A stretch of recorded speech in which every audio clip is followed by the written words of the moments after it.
السلام علیکم ورحمۃ اللہ وبرکاتہ۔ آج میری گفتگو کا عنوان ہے کہ کیا ناپاکی کی حالت میں سحری کھا سکتے ہیں اور روزہ رکھ سکتے ہیں؟ تو دیکھیے، کوشش تو آدمی کو یہی کرنا چاہیے کہ ہمیشہ پاک رہیں، پاک بھی رہیں، صاف بھی رہیں۔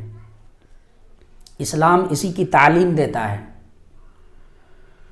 لیکن اگر کسی مجبوری کے بنا پہ ناپاک ہو گئے، رات میں ناپاک ہیں یا دن ہی میں غسل نہیں کیے، ناپاک تھے اور رات ہوئی سو گئے، ناپاک ہی سو گئے، پھر سحری کا وقت ہوا، تو کیا سحری کھائیں یا نہیں؟ اس پہ بہت سے لوگوں کو شک ہوتا ہے کہ دن میں کیا پتہ میرا روزہ ہوگا بھی کہ نہیں۔ تو دیکھیے، اگر آپ ناپاک ہیں تو بھی سحری کھا لیجئے اور روزہ رکھ لیجئے، آپ کا روزہ ہو جائے گا، روزے پہ کوئی فرق نہیں پڑے گا۔ یہاں تک کہ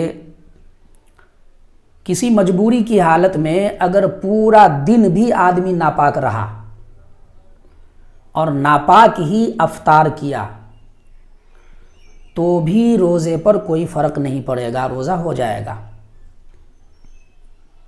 لیکن یاد رکھیے،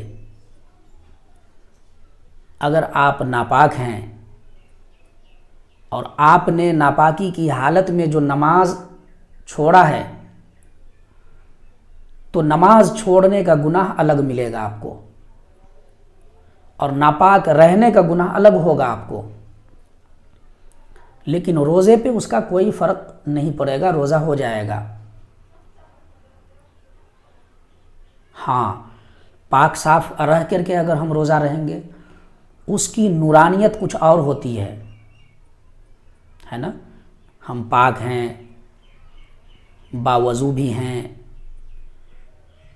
نماز بھی پڑھے ہیں، پھر روزے سے بھی ہیں، تو اس روزے کا مزہ ہی کچھ اور ہے، اس کی نورانیت ہی کچھ اور ہے، اس کا اجر و ثواب ہی کچھ اور ہے، بہت زیادہ اجر و ثواب ملتا ہے۔